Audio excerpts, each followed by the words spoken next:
किसी भी संप्रभु राष्ट्र को ध्वस्त करने की अमेरिकी रणनीति दशकों से परीक्षित एक सुविचारित और घातक ब्लूप्रिंट है। इसके 4 चरण होते हैं, जिसके अंतर्गत पहला चरण आर्थिक नाकाबंदी और अलग थलग करने की नीति से शुरू होता है।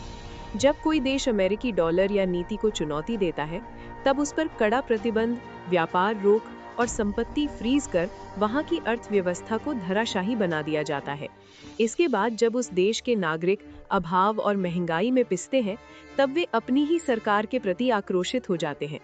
इसी बिंदु से दूसरा चरण यानी सूचना युद्ध और आंतरिक विद्रोह शुरू होता है। संचार माध्यमों और गैर सरकारी संगठनों यानी एनजीओज के आवरण में वहां की कठोर राजनीतिक प्रणाली के विरुद्ध अंतर्राष्ट्रीय स्तर पर प्रोपेगेंडा फैलाया जाता है। इसी समय अमेरिकी खुफिया एजेंसियां दोहरा खेल खेलती हैं। एक तरफ विद्रोहियों को हथियार और पैसा देकर शांतिपूर्ण प्रदर्शनों को सशस्त्र गृह युद्ध में बदलने के लिए कड़ी मेहनत करती हैं, तो दूसरी तरफ विद्रोह दबाने के सरकारी प्रयासों को मानवाधिकार हनन बताते हुए उसका अंतर्राष्ट्रीयकरण करती हैं और बाहरी हस्तक्षेप का आधार तैयार करती हैं।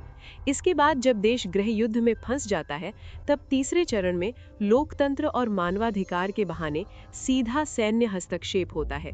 अंतर्राष्ट्रीय कानूनों की अवहेलना करते हुए सटीक हमले कर नेतृत्व की हत्या कर दी जाती है। हाँ, नेतृत्व की हत्या और सटीक हमलों के साथ अभी ईरान पर इसी ब्लूप्रिंट का तीसरा और सबसे खतरनाक चरण लागू हो चुका है। और अब चौथा चरण है ईरान में कठपुतली सरकार की स्थापना करना। लेकिन अब यहाँ एक गंभीर प्रश्न उठता है, ईरान जैसी कठोर और जटिल राजनीतिक संरचना वाले देश में क्या ये अमेरिकी ब्लूप्रिंट सफल होगा? दर्शकों, आइए आज की इस श्रृंखला में हम कैसा है ईरान को ध्वस्त करने का अमेरिकी ब्लूप्रिंट, क्या अब ईरान अनंत गृह युद्ध में फंसेगा या महाविनाशकारी परमाणु भिड़ंत के कगार पर पहुंचेगा, आज हम इसी के बारे में विशेष चर्चा करेंगे। इराक में सद्दाम हुसैन, लीबिया में मुअम्मर गद्दाफी या अफगानिस्तान की घटनाओं को देखने से एक बात स्पष्ट होती है कि अमेरिकी महाशक्तियों के लिए किसी देश के शीर्ष नेता को मारना या सत्ता पलटना बहुत आसान है, लेकिन सत्ता गिरने के बाद उत्पन्न होने वाली नेतृत्व की शून्यता को भरना और देश में राजनीतिक स्थिरता कायम करना लगभग असंभव होता है। बाहरी बल प्रयोग करके लाया गया परिवर्तन कभी भी रातों रात लोकतंत्र और शांति नहीं लाता, बल्कि ये समाज को और अधिक टुकड़ों में बांटता है, हिंसा भड़काता है और उससे भी अधिक खतरनाक अतिवादी शक्तियों को जन्म देता है। अमेरिकी हस्तक्षेप का इतिहास पलटकर देखें तो लोकतंत्र और मानवाधिकार के आवरण के भीतर छिपा एक बहुत ही डरावना भू राजनीतिक और आर्थिक स्वार्थ का चेहरा सामने आता है। इराक, लीबिया, सीरिया, अफगानिस्तान की बर्बादी से ये स्पष्ट होता है कि कैसे अमेरिका के पेट्रो डॉलर साम्राज्य और सामरिक नियंत्रण की भूख समृद्ध और स्वतंत्र राष्ट्रों को खंडहर में तब्दील कर देती है। इन 5 देशों के अलग अलग लेकिन उतने ही त्रासदीपूर्ण परिदृश्यों में एक ही स्पष्ट अमेरिकी ब्लूप्रिंट देखा जा सकता है। सन 2003 से पहले का इराक मध्य पूर्व में शिक्षा और स्वास्थ्य प्रणाली में उत्कृष्ट माना जाता था। सद्दाम हुसैन एक कठोर तानाशाह होने के बावजूद इराक का वास्तविक पतन तब शुरू हुआ जब उन्होंने इराक का अथाह तेल अमेरिकी डॉलर के बजाय यूरोपीय मुद्रा यूरो में बेचने का साहसिक निर्णय लिया। ये अमेरिकी डॉलर के वैश्विक एकाधिकार पर एक बहुत बड़ा प्रहार था। इसी की सजा के रूप में अमेरिका ने इराक के पास सामूहिक विनाश के हथियार होने के बहाने इराक पर भीषण सैन्य आक्रमण किया। सद्दाम को फांसी दी गई, लेकिन इराक में लोकतंत्र नहीं लौटा।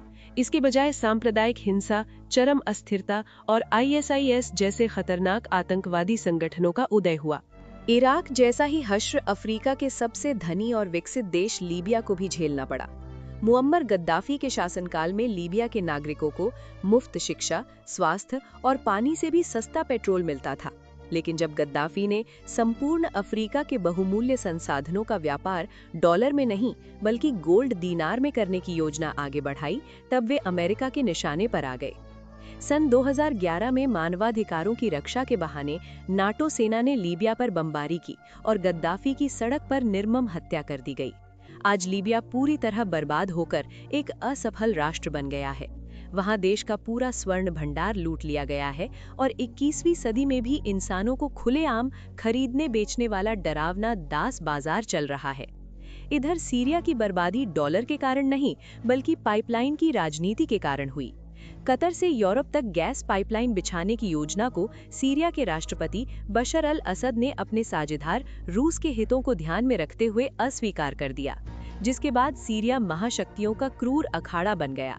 सन 2011 के आंतरिक असंतोष को हथियार बनाकर अमेरिका ने विद्रोहियों को आर्थिक और सैन्य सहयोग दिया। फलस्वरूप एक सुंदर और ऐतिहासिक देश भयानक छद्म युद्ध यानी प्रॉक्सी वॉर की चपेट में आकर तहस नहस हो गया। आज करोड़ों सीरियाई बेघर होकर शरणार्थी बन गए हैं और देश खंडों में विभाजित है। अमेरिका आज भी सीरिया के उपजाऊ तेल और गेहूं क्षेत्रों पर अवैध कब्जा जमाकर संसाधनों की लूट मचा रहा है। दूसरी ओर अफगानिस्तान में अमेरिका ने 20 वर्षों तक राष्ट्र निर्माण के नाम पर सबसे बड़ा धोखा दिया। सन 2001 में आतंकवाद मिटाने के नाम पर घुसे अमेरिका ने खरबों डॉलर खर्च करने का दावा किया, लेकिन उसका बड़ा हिस्सा अफगानिस्तान के विकास में नहीं, बल्कि अपनी ही हथियार निर्माता कंपनियों और निजी सुरक्षा ठेकेदारों की तिजोरी भरने में इस्तेमाल किया। अमेरिका ने खरबों डॉलर खर्च कर एक अत्यंत कमजोर और भ्रष्ट कठपुतली सरकार तो खड़ी की, लेकिन जनता को शांति और स्थिरता नहीं दे सका। 20 साल बाद जब अमेरिका का स्वार्थ पूरा हुआ, तब उसने अफगानिस्तान को उसके हाल पर छोड़ दिया। काबुल हवाई अड्डे के वो भयावह दृश्य आज भी विश्व की आंखों में ताजा हैं, जहां लोग अपनी जान बचाने के लिए उड़ते हुए अमेरिकी सैन्य विमान के टायरों में लटके हुए थे और आसमान से गिरकर मर रहे थे। 20 साल के युद्ध में लाखों निर्दोषों की जान लेने के अलावा अमेरिका ने अफगानिस्तान में कुछ हासिल नहीं किया। अन्य देशों की तुलना में यमन की बर्बादी और भी अधिक दुखद है, क्योंकि ये आज भी दुनिया की आंखों के सामने हो रही है। यमन में अमेरिका ने सीधे अपनी सेना उतारने के बजाय अपने सहयोगी देशों, मुख्य रूप से सऊदी अरब को घातक हथियार और खुफिया जानकारी उपलब्ध कराई। हालांकि यमन के पास लूटने के लिए इराक और लीबिया जैसा सोना और तेल का भंडार नहीं है, फिर भी ये युद्ध अमेरिका के लिए फायदेमंद है। यमन का युद्ध मुख्य रूप से हूती विद्रोहियों और सऊदी ईरान के बीच वर्चस्व की लड़ाई है, लेकिन इसी लड़ाई में अमेरिका अपने हथियार बेचता है। सीधा कहे तो यमन की अशांति अमेरिका के लिए मुनाफा बन गई है। अमेरिका में बने बम जब यमन के स्कूलों, अस्पतालों और बाजारों पर निर्ममतापूर्वक गिराए जाते हैं, तो आज यमन दुनिया के सबसे भयानक मानवीय संकट का सामना कर रहा है। आंकड़ों के अनुसार वहां हर 15 से 20 मिनट में एक बच्चा भूख और बीमारी के कारण मौत के मुंह में समा जाता है। हथियार बिक्री के लाभ ने अमेरिकी रक्षा कंपनियों को तो अमीर बना दिया, लेकिन आज यमन के नागरिक नारकीय जीवन जीने को मजबूर हैं। अब यहाँ प्रश्न उठता है कि क्या ईरान भी इराक, लीबिया, सीरिया, अफगानिस्तान और यमन जैसी बर्बादी की अंधेरी सुरंग में प्रवेश कर रहा है?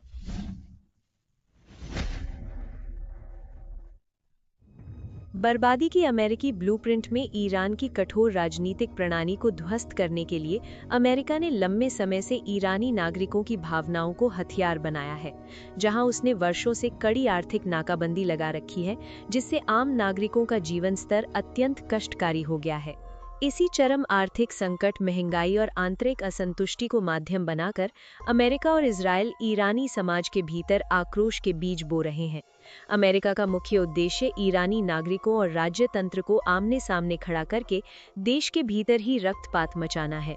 ईरान पर आक्रमण करने से पहले अमेरिका द्वारा ईरानी विद्रोही नागरिकों को उकसाना, ये कहना कि मदद आ रही है, अब सरकारी संपत्ति पर कब्जा करो, सत्ता पलटने का ही एक प्रयास है।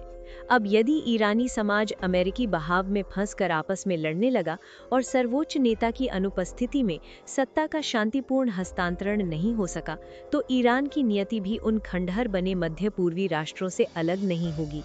इस प्रकार की ध्वंसात्मक रणनीति के पीछे छिपा असली स्वार्थ ईरान को भीतर से खोखला बनाकर वहां के अथाह प्राकृतिक संसाधनों पर नियंत्रण जमाना है।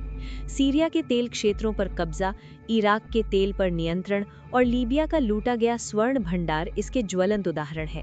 ईरान के पास दुनिया का सबसे बड़ा तेल और प्राकृतिक गैस का भंडार है। एक मजबूत, अखंड और स्थिर ईरान अपने संसाधनों की रक्षा खुद कर सकता है, लेकिन यदि देश अनंत गृह युद्ध में फंसकर विभिन्न विद्रोही गुटों और जातीय मिलिशिया में विभाजित हो गया, तो बहुराष्ट्रीय कंपनियों और पश्चिमी शक्तियों को उन संसाधनों को लूटना बहुत आसान हो जाएगा। एक विभाजित देश कभी भी अपनी संप्रभुता की रक्षा नहीं कर सकता। इसलिए ईरान आज अपनी राष्ट्रीय अस्तित्व को बचाने की सबसे कठिन और निर्णायक अग्नि परीक्षा में है। बाहरी आक्रमण से लड़ने के लिए ईरान के पास हजारों अत्याधुनिक मिसाइलें और मजबूत सैन्य ढांचा निश्चित रूप से है, लेकिन यदि अपने ही नागरिक विदेशी प्रोपेगेंडा का शिकार होकर सड़कों पर उतर आए और राज्य के खिलाफ हथियार उठा लिए, तो उसे कोई भी सैन्य बल नहीं रोक सकता। यदि ईरान समय रहते इस बाहरी ब्लूप्रिंट को समझकर आंतरिक एकता कायम नहीं कर सका, तो वो भी बर्बादी की उसी अंधेरी सुरंग में प्रवेश कर जाएगा। अब यहाँ एक अत्यंत महत्वपूर्ण प्रश्न उठता है, यदि ईरानी नागरिक समय रहते अमेरिकी ब्लूप्रिंट को समझकर ऐसे प्रोपेगेंडा को ठुकराते हुए आंतरिक एकता कायम कर सके, तो उसके बाद की स्थिति क्या होगी? जब किसी देश के नागरिक अपनी राष्ट्रीय स्वाधीनता और संप्रभुता की रक्षा के लिए राज्य सत्ता के साथ एकजुट होकर खड़े होते हैं, तब बाहरी शक्तियां भीतर से सत्ता गिराने का सपना छोड़कर सीधे सैन्य भिड़ंत का भारी जोखिम उठाने पर मजबूर हो जाती हैं। आंतरिक रूप से मजबूत और एकजुट ईरान को भीतर से खोखला करने की अमेरिकी रणनीति असफल होने के बाद युद्ध का स्वरूप ही बदल जाएगा। अब ये लड़ाई सड़कों के प्रदर्शन और मनोवैज्ञानिक युद्ध से ऊपर उठकर सीधे मिसाइलों और महाविनाशकारी हथियारों की होड़ में तब्दील हो जाएगी। और ठीक इसी बिंदु पर वे सबसे भयानक प्रश्न सामने आएंगे जिन्होंने आज तक पूरे मध्य पूर्व को त्रस्त कर रखा है। ईरान का अंतिम ब्रह्मास्त्र, परमाणु परीक्षण। ईरान ने अपने महाविनाशक हथियारों को ईरान के जटिल पहाड़ी भूगोल के भीतर सैकड़ों मीटर की गहराई में गुप्त भूमिगत मिसाइल शहरों में अत्यंत सुरक्षित रखा है। जब ईरानी समाज एकजुट होता है और सैन्य तंत्र पूर्ण आत्मविश्वास के साथ काम करता है, तब वे मिसाइलें केवल प्रदर्शन की वस्तु नहीं रहती। यदि अमेरिका या इजराइल ने ईरान की भूमि पर सीधा आक्रमण करने का दुस्साहस किया, तो एकजुट ईरान इन मिसाइलों को मध्य पूर्व में स्थित अमेरिकी सैन्य अड्डों और इजराइल पर बरसाने में कोई हिचकिचाहट नहीं दिखाएगा। लेकिन अमेरिका से लड़ना बच्चों का खेल नहीं है। निश्चित रूप से ईरान के लिए ये बहुत कठिन होगा। अब यहाँ एक डरावना प्रश्न आता है, क्या आत्मरक्षा के अंतिम अस्त्र के रूप में ईरान परमाणु परीक्षण कर सकता है?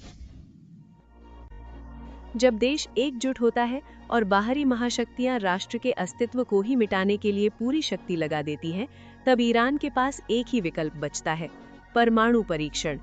जिस तरह इराक के सद्दाम हुसैन और लीबिया के गद्दाफी ने पश्चिमी देशों के दबाव में अपने परमाणु कार्यक्रम त्याग दिए थे और बर्बाद हो गए, ईरान वो भूल नहीं दोहराएगा। क्योंकि आज उत्तर कोरिया ने खुद को सुरक्षित रखा है, तो उसके पीछे उसका परमाणु हथियार ही है। इसलिए यदि राष्ट्रीय सुरक्षा और अस्तित्व अंतिम कगार पर पहुंच गया, तो एकजुट ईरान का नेतृत्व किसी भी अंतर्राष्ट्रीय संधि या दबाव की परवाह किए बिना आत्मरक्षा का अंतिम विकल्प कहते हुए परमाणु परीक्षण करने का साहसिक और खतरनाक निर्णय ले सकता है। दर्शकों, आपको आज की ये श्रृंखला कैसी लगी, हमें कमेंट में अवश्य बताएं। साथ ही यदि आज की श्रृंखला आपको अच्छी लगी हो तो लाइक और शेयर करें और हमारे चैनल को सब्सक्राइब करना ना भूलें। साथ ही बेल आइकॉन भी दबाएं ताकि हमारे नए वीडियो की जानकारी सबसे पहले आपको मिले। आज के लिए इतना ही। अगले वीडियो में और भी रोचक तथा जानकारीपूर्ण सामग्री लेकर आएंगे। तब तक के लिए विदा दीजिए। नमस्कार।